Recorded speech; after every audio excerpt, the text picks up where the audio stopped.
నమస్తే, శ్రీమాత్రే నమః.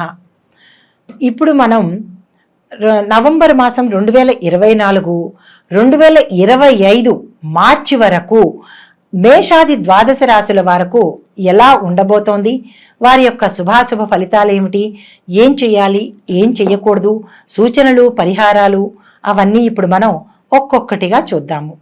తదుపరి రాశి కన్యా రాశి. ఈ రాశి వారికి ప్రారంభం లగాయతూ అన్ని విధాల యోగ్యంగానూ లాభదాయకంగానూ ఉంది. వృత్తి వ్యాపారంలో లాభాలు రాణించడం జరుగుతుంది. గృహాల్లో శుభకార్యాలు మీరు ఏదైతే అనుకున్నారో ఆ శుభకార్యాలు జరుగుతాయి.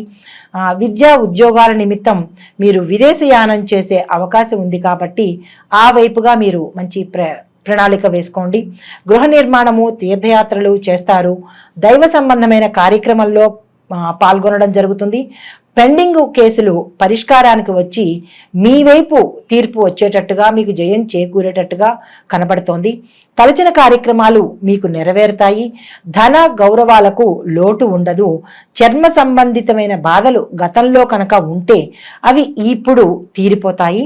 భార్యకు అనారోగ్య సూచన, శస్త్రచికిత్స సూచన, తదుపరి ప్రయోగ దోష బాధలు, నరఘోష బాధలు ఎక్కువగా ఉన్నాయి కాబట్టి తగు జాగ్రత్త వహించవలసిందిగా ప్రత్యేకంగా చెప్పడం జరిగింది. స్పెక్యులేషన్ మీకు చాలా మంచి ఫలితాలని, లాభాలని తెచ్చిపెట్టేటట్టుగా ఉంది. ఈ రాశి స్త్రీలు ఇంట్లోనూ బయట సంఘంలోనూ పేరు ప్రతిష్టలు, గౌరవ మర్యాదలు పొందుతారు. ఇప్పుడు ఆయా రంగాల వారికి ఎలా ఉంది చూద్దాము. ముందుగా విద్యార్థులకు ఈ మాసంలో ప్రోత్సాహకరంగా ఉంటుంది. అంటే మీరు అనుకున్న దానికన్నా ఎక్కువ ర్యాంకులు సాధించే అవకాశం ఉంటుందన్నమాట.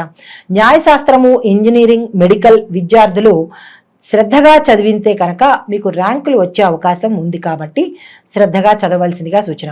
విదేశాలకు వెళ్ళాలి అని అనుకున్న వాళ్లకు ఈ మాసంలో మంచి అవకాశం కాబట్టి ఈ మాసమనే 2024 ఈ మాసమనే కాదు, 2024 నవంబరు, డిసెంబరు, 2025లో మార్చి వరకు మీకు అనుకూలంగానే ఉంది కాబట్టి పైన చెప్పినట్టుగా మీరు ఆ దిశగా ప్రయాణం చేసి ఎలా చేయాలి అనే ప్రణాళికను వేసుకోండి.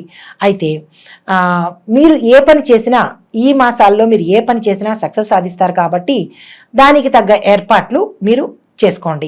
తదుపరి ఉద్యోగస్తులకు గౌరవ మర్యాదలకు లోటు ఉండదు. అనుకూల ప్రదేశాలకు మీకు ట్రాన్స్ఫర్లు అవుతాయి. నిరుద్యోగులకు ఉద్యోగ అవకాశాలు కనపడుతోంది. గతంలో ఆగిపోయిన ఏరియర్స్ ఏవైతే ఉన్నాయో అవి మీకు ఈ మాసంలో వచ్చేటట్టుగా కనపడుతోంది. తదుపరి వ్యవసాయదారులకు మీ 2 పంటలు అత్యంత లాభాలు తెచ్చిపెడతాయి. విశేషమైన లాభాలు ఆర్జిస్తారు.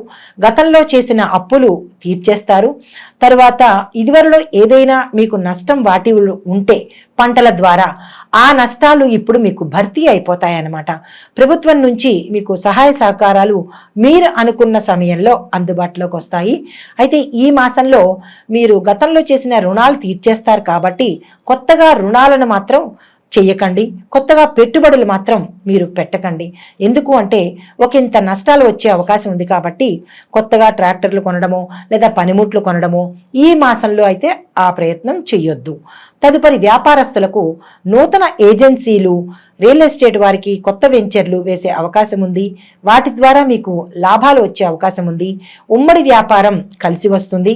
క్రయ విక్రయాలు బాగా జరిగి విశేషమైన లాభాలను తెచ్చిపెడుతుంది.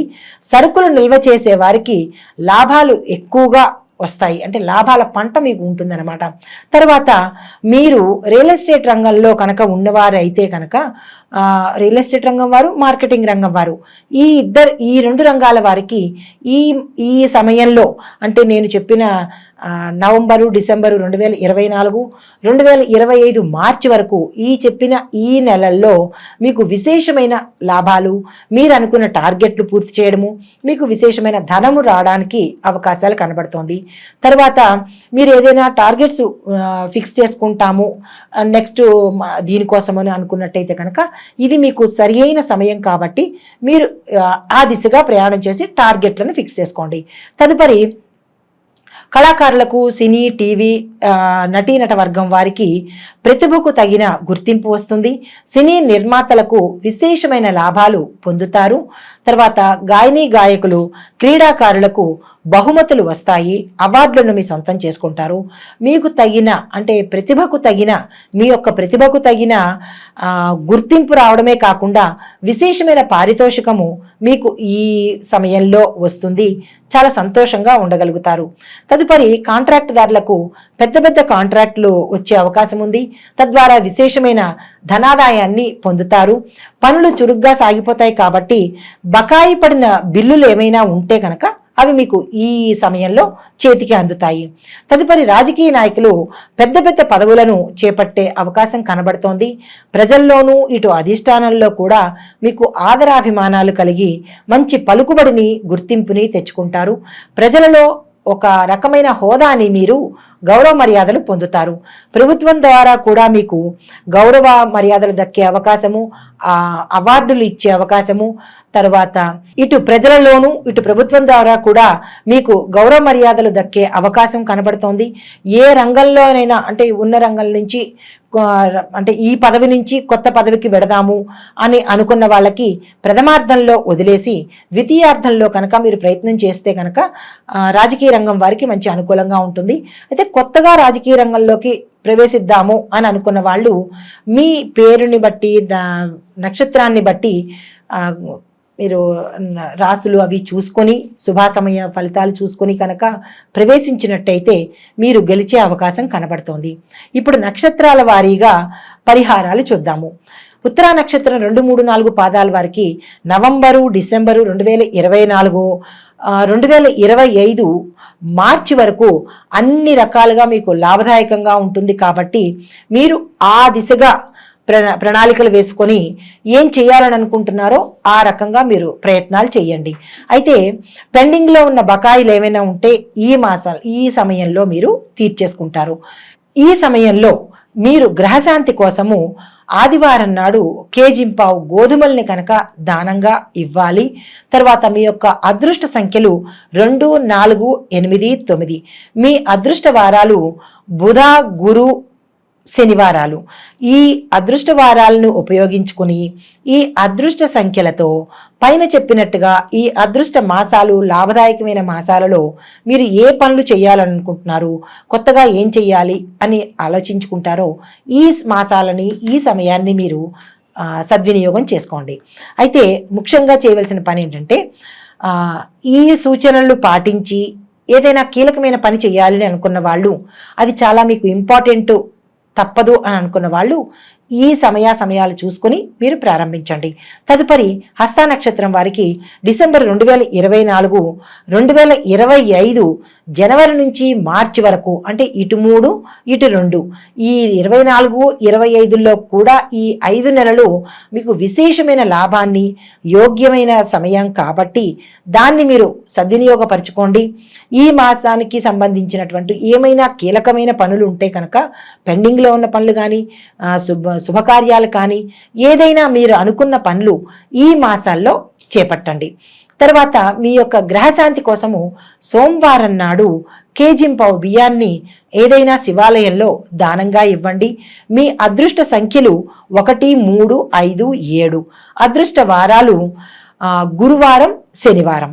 మీరు ఈ 2 వారాలను ఈ అదృష్ట సంఖ్యలను దృష్టిలో పెట్టుకుని పైన చెప్పిన ఈ 5 మాసాల్లో కనుక మీరు ఏం చెయ్యాలని అనుకున్నారు, కీలకమైన పనులు కనుక ప్రారంభించినట్లయితే మీకు విజయం తోడవుతుంది. అయితే తదుపరి చిత్తా నక్షత్రం వారికి డిసెంబర్ నెల 2024, జనవరి, ఫిబ్రవరి, మార్చి 2025 చాలా యోగ్యమైన కాలము, అనుకూలమైన కాలం కాబట్టి ఈ కాలాన్ని మీరు సద్వినియోగపరచుకోండి. పెండింగ్లో ఉన్న కార్యక్రమాలకు తీర్చుకోవడం కానీ, లేదా ఏ శుభకార్యం చేయాలన్నా, ఏ కొత్త పని ప్రారంభించాలన్నా ఈ మాసాలని మీరు సద్వినియోగపరచుకోండి. మీ యొక్క గ్రహశాంతి కోసము మంగళవారం నాడు కేజింపావు కందులు కానీ, కందిపప్పు కానీ దానంగా ఇవ్వాలి. మీ యొక్క అదృష్ట సంఖ్యలు 2, 3, 4, 6. 6. అదృష్ట వారాలు మంగళ, బుధ, శనివారాలు. ఈ వారాల్లో ఈ సంఖ్యలను చూసుకుంటూ పైన చెప్పిన మాసాలని సద్వినియోగపరచుకోండి. అయితే మొత్తంగా ఈ రాశిలో ఉండే నక్షత్రాలు వాళ్ళు కానీ, లేదా మాకు నక్షత్రాలు తెలియదు ఎలా మేము ఇవి పాటించాలి అని అనుకున్న వాళ్ళు ఈ రాశికి చెప్పిన పరిష్కారాలు పాటించినట్లయితే తత్సమానమైన అనుగ్రహం మీకు దక్కుతుంది. అది ఏమిటి అంటే, కేతువుకి 7,000 జపం చేయించి ఉలవలను దానంగా ఇచ్చి, రాహువుకి మినుములను దానంగా ఇచ్చినట్టయితే తత్సమానమైన ఫలితం మీకు దక్కుతుంది. అయితే సుబ్రహ్మణ్యేశ్వర స్వామి క్షేత్రానికి కానీ, దుర్గా అమ్మవారి క్షేత్రానికి కానీ దర్శించండి. తర్వాత పూజలు చేయించుకోండి. నేను ముందుగా చెప్పినట్టు నరఘోష ఉంది కదా మీకు, దాన్ని తొలగించుకోవడం కోసం నారసింహ పంచముఖి ఆంజనేయ స్వామి దర్శనం కానీ, లేదు అంటే ఆ స్వామివారి అష్టోత్తరాన్ని కానీ, పంచకం కానీ, ఇలాంటివి ఏవైనా కనుక మీరు పారాయణ చెయ్యాలి. విని వదిలేయడం కాదు. ఎందుకంటే నరఘోష ఉంది కదా, దాన్ని నివారణ కోసము. లేదా యంత్రాన్నైనా తెచ్చుకొని ఇంట్లో పెట్టుకోవచ్చు. అయితే తర్వాత గణపతి ఆలయానికి వెళ్ళడము, 5 ప్రదక్షిణాలు చేసుకోవడము ప్రత్యేకమైన సూచన. దీంతో పాటుగా పంచముఖి ఆంజనేయ స్వామి వారి యొక్క పటాన్ని మీ దేవుడి మందిరంలో కానీ, ప్రధాన సింహద్వారం యందు కానీ పెట్టుకుని ధూపం చూపించినట్టయితే, అగరబత్తి ధూపం చూపించినట్టయితే ఒకంత నరఘోషకు ఉపశమనం కలుగుతుందన్నమాట. తర్వాత ఈ రాశి వారికి శుభప్రదమైన రంగులు, అంటే ఇందులో ఉండే అన్ని నక్షత్రాల వారికి శుభప్రదమైన రంగులు ఆకుపచ్చ, నలుపు, నీలము. తర్వాత వీరు పఠించవలసిన మంత్రము ఓం నమో పీతాంబరాయ నమః అనే ఈ చిన్ని మంత్రాన్ని 108 సార్లకు తక్కువ కాకుండా జపించవలసిందిగా ప్రత్యేకమైన సూచన. ఈ నియమాలు పాటించుకుంటూ, ఈ పరిహారాలు చేసుకుంటూ మీకున్న ఒడిదుడుకులను దాటండి. మంచి మంచి సమయాలు, అదృష్ట సంఖ్యలు, అదృష్ట వారాలు ఉన్నాయి కాబట్టి ఆ సమయంలో కీలకమైన పనులు చేసుకొని, ప్రతి గ్రహాలకి ఖగోళ శాస్త్రపరంగా ప్రతి గ్రహము చరిస్తూ ఉంటుంది, అంటే కదులుతూ ఉంటుంది. కాబట్టి ఇవి ప్రత్యేకంగా ఒక్కొక్కళ్ళకి చెప్పేది కాదు. అంటే ఇప్పుడు పలానా వాళ్ళకి అని చెప్పేది కాదు. ఆ రాసుల్లో కొన్ని కోట్ల మంది ఉండవచ్చు, ఆ నక్షత్రంలో కొన్ని కోట్ల మంది ఉండవచ్చు. ఇవి గోచార ఫలితాలు, అంటే చెరించే ఫలితాలే కానీ ఇది ఇదమిద్ధంగా ఇది ప్రత్యేకంగా వీరికి అని చెప్పడానికి మాత్రం కాదు. ఇది మీకు ప్రత్యేకంగా కావాలి అని అనుకుంటే మీ పేరుతో, నాకు ఇలా జరగట్లేదేంటి, అది అందులో ఇలా చెప్పారు, నాకు ఇలా జరగట్లేదు, ఇది తప్పు, అది కాదేమో అని జ్యోతిష శాస్త్రాన్ని మాత్రం అవమానపరచకూడదు కదా. ఇది పేరుని బట్టి చెప్పేది కాదు. ఇది కొన్ని వేల మంది, కొన్ని లక్షల మందికి ఈ రాశిలో ఉన్న వాళ్ళకి, ఈ నక్షత్రంలో ఉన్న వాళ్ళకి ఎలా ఉండబోతోంది అని చెప్పేది మాత్రమే కానీ తప్పనిసరిగా ఇది మీకు అని మీరు మీ స్వయానికి మాత్రం అన్వయించుకోకండి. భయపడకండి.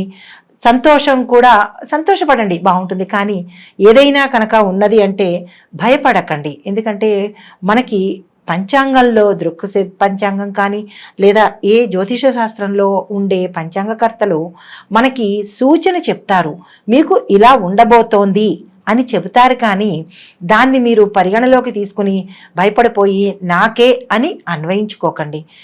మీకుగా తెలియాలి అంటే కనుక మీ వ్యక్తిగత జాతక పరిశీలనకు చూపించుకుని, పండితులకి చూపించుకొని వారి ద్వారా మీరు ఉపశమనం పొందితే బాగుంటుంది అని ప్రత్యేకంగా చెప్పడం జరిగింది. దీనిలో నెగిటివ్స్ అంటే జరగలేదు అనుకోవద్దు, జరిగింది అని అనుకోవద్దు.